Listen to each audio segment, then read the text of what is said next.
to Weekend Projects. I'm Bree Pettis, your host, and every week I bring you a project that you can make over the weekend. This weekend we're going to make shadow puppets, and not just any shadow puppets, but monster shadow puppets. That's because, Halloween is coming up, and what's more fun than making monsters that you can boss around and control, and will follow your every command? Okay, we're going to start out with some paper puppets, and then we're going to move on and do some really cool polycarbonate puppets. Let's get started.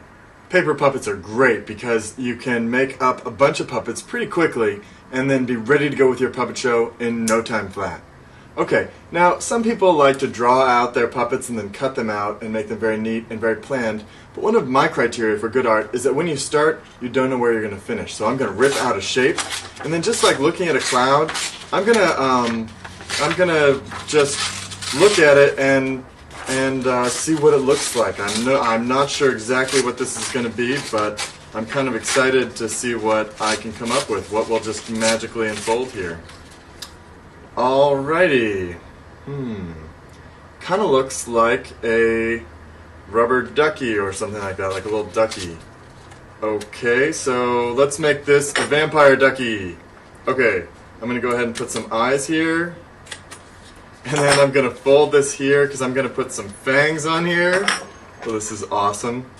First I need to cut a mouth. And then I'm going to just cut the little fangs. Okay.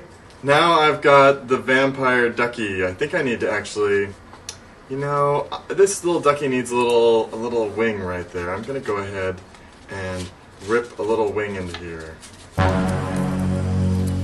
Oh.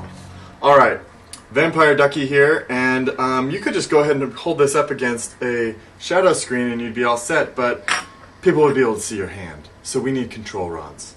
The best thing to use for control rods is bamboo skewers. That's because they're cheap, they're super strong, and they're the perfect length.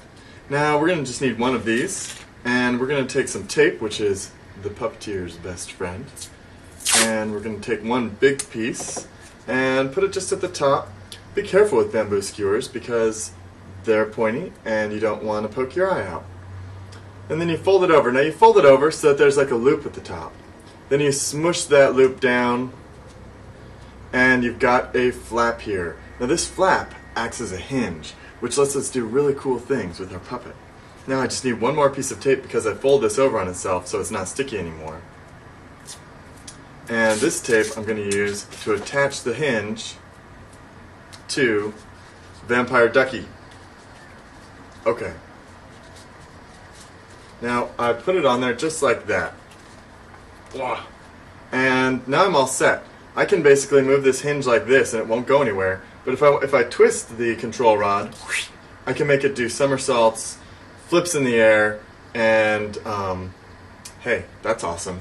Okay, I'm going to make a couple more puppets like this, and then we're going to move on to polycarbonate puppets. Now this is some fun stuff too. Oh, I'm a little vampire ducky. Ooh, I'm a ghost. Oh, wow, you're a little ghost. Well, What are you doing? Well, I'm just looking for somebody to bite and turn into the eternal undead. Oh, cool, I'm just looking for somebody to surprise.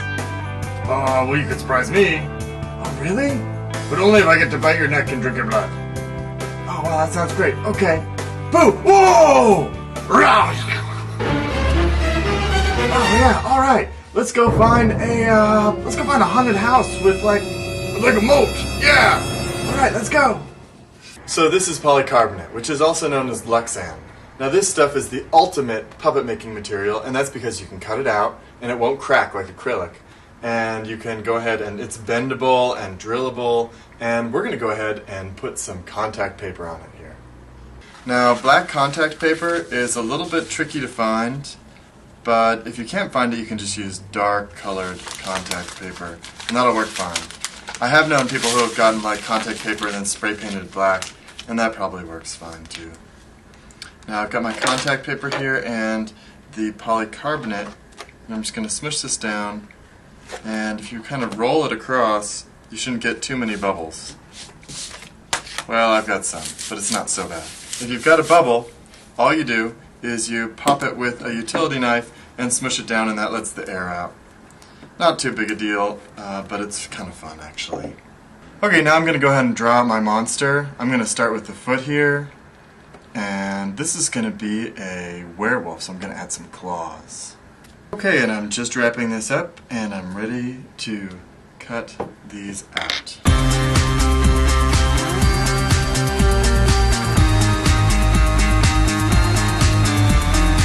Okay, I've attached the arm here by drilling little holes in the polycarbonate and then putting a wire through and bending it so that it stays right there. I've taken this part off a wire hanger and I'm going to make this into a control rod. Now I want to have a little loop at the end, so I'm going to use my needle nose pliers to make a little bend there. And then I want to have a place to attach it to, so I'm going to make a little bend here.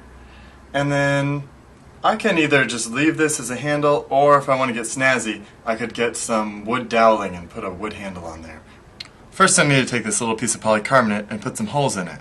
This is going to be the little controller for the arm that goes up and down, and we're going to use this to attach the string to on the control rod. I'm going to go ahead and fold these up just like a little skateboard, and then I'm going to go ahead and slide this over the control rod here. And now I can attach the string here, and then I can just pull this back and forth, and it will be the thing that pulls the arm up and down. Let's attach this right on here. This is where that's going to go. And stovepipe wire just goes right through here, and we're going to use this wire to attach the control rod. We're just going to put it right through there. And now I'm going to take my needle nose pliers again and just give these a little twist. Now I'm going to use the string to connect the little skateboard to the arm, and that way we control the arm with it. The only thing left to do is to add some color, and I've got some theatrical gels here, green, yellowish, orange, and blue, and these are used to make lights, make colored light, and you can get these at a theatrical supply house. Now I'm going to cut them out and tape them on with some clear tape. This should look really cool. Alright, so this is the Shadow Theater, and I've made a little marquee with little holiday lights, and this is just a piece of paper, and this is all just foam core. Now, the first puppet theater I ever made was very similar to this, except I made it out of a cardboard box.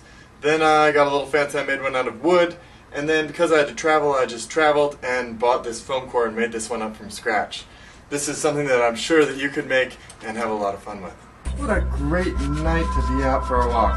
Oh no! I'm going to eat you up! Are you sure? Yes. Are you really sure? Yes. Well, have you seen that? Ha! The moon is out and now I'm a werewolf. Look out, I'm gonna get you first. Whoa! Alright, now you know how to make your own monsters and get them to do whatever you want. Go out there, make some shadow puppets, make a shadow theater, put together a show, and hey, I'd love to see pictures or video of it if you would just drop me a note. That would be great. Alright, I'm Bree Pettis for Make Magazine and Craft Magazine. Go out there, make some monsters, and have a great weekend.